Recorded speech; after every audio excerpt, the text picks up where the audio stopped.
చాలా అద్భుతమైనటువంటి పండగ వాతావరణం విజయవాడ మొత్తం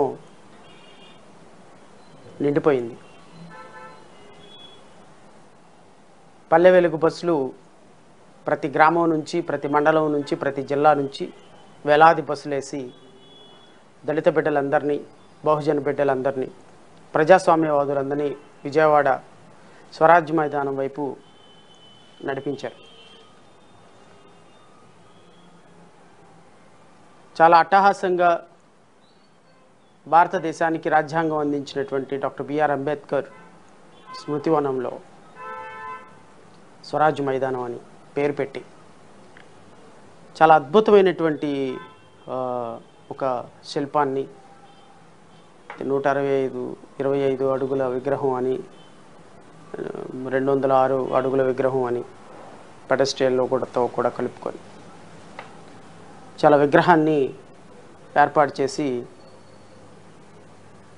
చాలా గొప్పగా ముఖ్యమంత్రి జగన్మోహన్ రెడ్డి గారు దాని మీద ఒక అద్భుతమైనటువంటి ప్రసంగం చేశారు.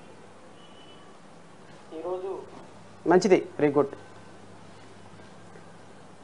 చాలా మంచి ప్రయత్నం ముఖ్యమంత్రి జగన్మోహన్ రెడ్డి గారు చేశారు. డాక్టర్ బిఆర్ అంబేద్కర్ విగ్రహాన్ని 200 అడుగులు పైగా ప్రతిష్ఠింపచేయాలని అనుకున్నారు. పాపం ఈ ప్రయత్నం చేయాలి అనుకొని చేయలేకపోయినా మాజీ ముఖ్యమంత్రి చంద్రబాబు నాయుడు గారు, తెలుగుదేశం పార్టీ దీని మీద ఏ విధమైనటువంటి స్పందన లేకుండా నిమ్మకుండిపోయినారు. అయితే చాలా అందమైన అబద్ధం, చాలా అద్భుతమైనటువంటి అబద్ధం, ప్రజలని కళ్ళార్పకుండా మోసం చేయగలిగినటువంటి ఒక నేర్పరితనం ఉన్నటువంటి ముఖ్యమంత్రి జగన్మోహన్ రెడ్డి ఈరోజు కొన్ని లక్షల మంది దళిత బహుజన బిడ్డల ప్రజాస్వామ్యవాదులని విజయవాడ నడిబొడ్డు సాక్షిగా మోసం చేసినటువంటి విధానం పట్ల నాకు చాలా బాధ అనిపించింది. అంటే డాక్టర్ బిఆర్ అంబేద్కర్ పేరుని, డాక్టర్ బిఆర్ అంబేద్కర్ ఆశయాలని తాకట్టు పెట్టే దళిత నాయకులు, అంబేద్కర్ పేరుని వాడుకొని ప్రజలను మోసం చేసేటువంటి ప్రజాస్వామ్యవాదులు అని చెప్పుకునేటువంటి నాయకులు, వీళ్ళందరూ అసలు అంబేద్కరిజం అంటే ఏమనుకుంటున్నారు, అంబేద్కరిజం అంటే ఏంటి, అంబేద్కర్ ఆశయ సాధనకి వీళ్ళు చేస్తున్నటువంటి పనులు ఏమైనా ఉన్నాయా అని ఒకసారి ఆలోచన చేస్తే నిజంగా ఎంత బాధ అనిపిస్తుంది అంటే, సరే వాళ్ళు రాజకీయాలు చేయాలనుకున్నారు, రాజకీయాలు చేస్తారు, రాజకీయాలు కాక అందరం చారిటీ బిజినెస్లు ఏమైనా నడుపుతామా, సత్రాలు ఏమి నడపటం లేదు కదా. నేను ఒక రాజకీయ పార్టీ నడుపుతున్నాను, తెలుగుదేశం ఒక రాజకీయ పార్టీ నడుపుతుంది, వైఎస్ఆర్సీపీ కూడా ఒక రాజకీయ పార్టీ నడుపుతుంది. సో వైఎస్ఆర్సీపీ రాజకీయ పార్టీ నడుపుతున్నప్పుడు, తెలుగుదేశం రాజకీయ పార్టీ నడుపుతున్నప్పుడు, నేను రాజకీయ పార్టీ నడుపుతున్నప్పుడు మేమందరూ రాజకీయాలు చేయాల్సిందే, మేమెవరో కూడా ఇక్కడ సత్రాలు నడపటం లేదు కదా. కానీ చెప్పే మాటకి చేసే పనులకి ఏమైనా కంపారిజన్ ఉందా, పొంతన ఉందా? అసలు మహనీయుడిని కూడా ఇంత దారుణమైనటువంటి రాజకీయాలకు వాడుకోవచ్చు అని ప్రపంచానికి కళ్ళార్పకుండా కొన్ని లక్షల మందిని స్వరాజ్ మైదానం అనేటువంటి ఒక విజయవాడ నడిబొడ్డులో మోసం చేస్తున్నటువంటి విధానాన్ని బట్టి చూస్తే నాకు చాలా బాధ అనిపించింది. విగ్రహం పెట్టడాన్ని సంతోషించాలా? విగ్రహం పెట్టడం వెనుక రాజకీయాలు చేయాలనుకునేటువంటి దుర్మార్గకరమైనటువంటి ఆలోచనల్ని ప్రజలకు ఎలా వివరించాలి? అఫ్కోర్స్ తెలుగుదేశం పార్టీ చేసిన మోసాన్ని, తెలుగుదేశం పార్టీ దళిత బిడ్డలకు చేసిన అన్యాయాన్ని వాళ్ళు మర్చిపోకముందే వైఎస్ఆర్ కాంగ్రెస్ పార్టీ మీ అందరికీ నేను న్యాయం చేస్తానని వైఎస్ఆర్ కాంగ్రెస్ పార్టీ రావడంతో వైఎస్ఆర్ కాంగ్రెస్ పార్టీ వైపు ప్రజలందరూ మరలేరు. 95% దళిత బిడ్డలు, బహుజన బిడ్డలు, ముస్లిం మైనారిటీ బిడ్డలు అందరూ కూడా ప్రజాస్వామ్యాన్ని ప్రేమించే ప్రతి ఒక్కళ్ళు కూడా వైఎస్ఆర్సీపీ ప్రభుత్వం, మా ప్రభుత్వం, వైఎస్ఆర్సీపీ అంబేద్కర్ రాజ్యాంగాన్ని ఆవగింపు చేసుకున్నటువంటి ప్రభుత్వం కాబట్టి ఆ ప్రభుత్వానికి ఓటేయాలి అని వైఎస్ఆర్ కాంగ్రెస్ పార్టీని వాళ్ళ గుండెలకు హద్దుకొని వాళ్ళకి ఓట్లు వేసినటువంటి వాస్తవం.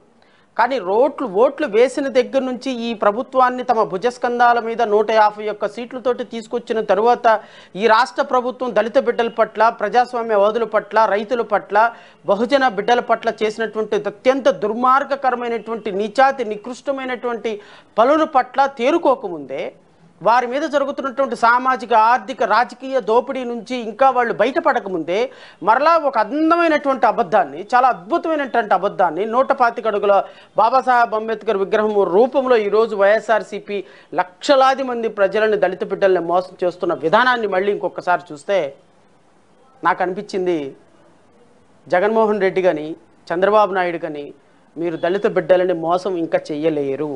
ఎందుకంటే మీ చేతిలో దళిత బిడ్డలు మోసపోయిన విధానాన్ని, చంద్రబాబు నాయుడు చేతిలో మోసపోయినటువంటి విధానాన్ని చాలా స్పష్టంగా ప్రజలు గమనిస్తున్నారు.